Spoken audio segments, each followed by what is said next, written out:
तो प्यारे विद्यार्थियों नमस्कार, स्वागत है आप सबका एक और नए वीडियो में। प्यारे विद्यार्थियों, आज हम यहाँ पर देखने वाले हैं कक्षा 9वीं हिंदी विषय का आपका पूरा यानी कि सप्लीमेंट्री परीक्षा का पूरा क्वेश्चन पेपर और इसका पूरा सॉल्यूशन। तो चलो जल्दी से हम आगे बढ़ते हैं, देखते हैं और समझते हैं कि कक्षा 9वीं का आपका सप्लीमेंट्री परीक्षा का क्वेश्चन पेपर किस प्रकार का आएगा और आप सब लोगों को इसका सॉल्यूशन कैसे पूरा कंप्लीट कर लेना चाहिए। टोटली प्यारे विद्यार्थियों, यहाँ से मैं आपको पूरा का पूरा क्वेश्चन पेपर सॉल्यूशन के साथ में बताने वाला हूँ। तो चलो जल्दी से हम आगे बढ़ते हैं, समझते हैं कि आपका कक्षा 9वीं का सप्लीमेंट्री परीक्षा का पेपर किस प्रकार का आएगा। तो देखिएगा प्यारे विद्यार्थियों, कुछ इस प्रकार का क्वेश्चन पेपर आपको सप्लीमेंट्री परीक्षाओं में देखने को मिलेगा। यहाँ से आप लोग इसको पढ़ लें और पूरा का पूरा देख भी लें। तो देखिएगा प्यारे विद्यार्थियों, यहाँ से आपके पेपर की शुरुआत होती है, यहाँ से आप लोग इसको पढ़ लें। पहला क्वेश्चन, सही विकल्प का चयन कर लिखिए। अब देखो सही विकल्पों का चयन करके आपको कैसे लिखना है। पहला क्वेश्चन, वीर गाथा काल के श्रेष्ठ महाकाव्य का नाम। तो देखो पृथ्वीराज रासो, यहाँ से आप लोग ये लिख लें। केदी और कोकिला रचना है, तो देखो माखनलाल चतुर्वेदी की ये रचना है, यहाँ से माखनलाल चतुर्वेदी आपको लिख लेना है। काव्य के भेद माने गए, तो देखो काव्य के 2 भेद माने गए हैं। झूरी के साले का नाम था, तो देखो झूरी के साले का नाम गया था, यहाँ से आपको गया लिख लेना है। विचार विनिमय के माध्यम को कहते हैं, तो देखो इसको भाषा कहते हैं। फणीश्वरनाथ रेणु के प्रसिद्ध आंचलिक उपन्यास का नाम क्या है, देखो इसका नाम है मेला आंचल।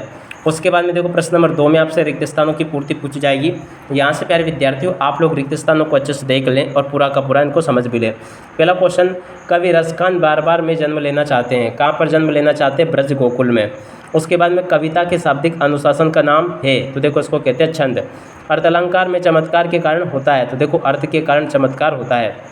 महादेवी वर्मा के बाबा उन्हें बनाना चाहते थे, तो देखो विदुषी बनाना चाहते थे। अंततः अंत का विलोम है, तो देखो अनंत का विलोम क्या होगा, अंत। उसके बाद में देखो रीढ़ की हड्डी एकांकी में कुल पात्र है, तो देखो 6 पात्र है। देखो प्यारे विद्यार्थियों, यहाँ तक के इन प्रश्नों को आप लोग अच्छे से देख लें और पूरा का पूरा समझ लें। इन सभी प्रश्नों को बता दिया मैंने, साथ ही साथ में इनका पूरा सॉल्यूशन भी मैंने आपको बता दिया। अब इसके बाद में इधर आ जाते हैं, इन प्रश्नों को पढ़ते हैं। तो देखो प्रश्न नंबर 3 ये लिखा है, निम्नलिखित कथनों के समक्ष सत्य और असत्य लिखिए। देखो पहला क्वेश्चन, कबीर एक समाज सुधारक थे, बिल्कुल सत्य होगा। संचारी भावों की संख्या 35 है, तो देखो असत्य हो जाएगा। मंगोलों का मुंह लाल होता है, बिल्कुल सत्य होगा। कहानी गद्य की गौण विधा में आती है, असत्य हो जाएगा। भूपति में 3 उपसर्ग है, असत्य होगा। लेखिका मृदुला गर्ग की 3री नंबर की बहन का नाम चित्रा था, ये भी आपका सत्य होगा। तो देखो प्यारे विद्यार्थी, इस प्रकार से आप लोग इन प्रश्नों को देख लें और इनके उत्तरों को भी समझ लें। उसके बाद में देखो यहाँ से आप लोग जोड़ी के मिलान को पढ़ लें। जोड़ी में आपको क्या करना है, पहला क्वेश्चन, ललित की जोड़ी मिल जाएगी कश्मीरी कवित्री से। सवैया की जोड़ी मिल जाएगी वर्णिक छंद से। आग का तत्सम होगा आपका अग्नि। हरिशंकर परसाई की जोड़ी मिल जाएगी हंसते हैं रोते हैं से। और इंद्र का पर्यायवाची इसकी जोड़ी मिल जाएगी सुरपति से। उसके बाद में देखो बागलकोट की जोड़ी मिलेगी कर्नाटक का छोटा सा कस्बा से। तो देखो प्यारे विद्यार्थी, इस प्रकार से यहाँ से आप लोग जोड़ी के मिलान को पूरा कंप्लीट कर लें। इसी प्रकार के क्वेश्चंस आपके पेपर में परीक्षाओं में आपको देखने को मिलेंगे। अब इसके बाद में देखो प्रश्न नंबर 5 को पढ़ते हैं, जिसमें कि आपसे एक शब्द या फिर एक वाक्य में उत्तर पूछे गए हैं। पहला क्वेश्चन पढ़ते हैं इसमें, गांव में शहरी मेहमान दामाद की तरह सज धज कर कौन आया, तो देखो बादल आया। यहाँ पर आपको बादल लिख देना है। प्रबंध काव्य के भेदों के नाम लिखिए, तो देखो प्रबंध काव्य के भेद होते हैं महाकाव्य और खंड काव्य, तो यहाँ से आप लोग महाकाव्य खंड काव्य लिख लें।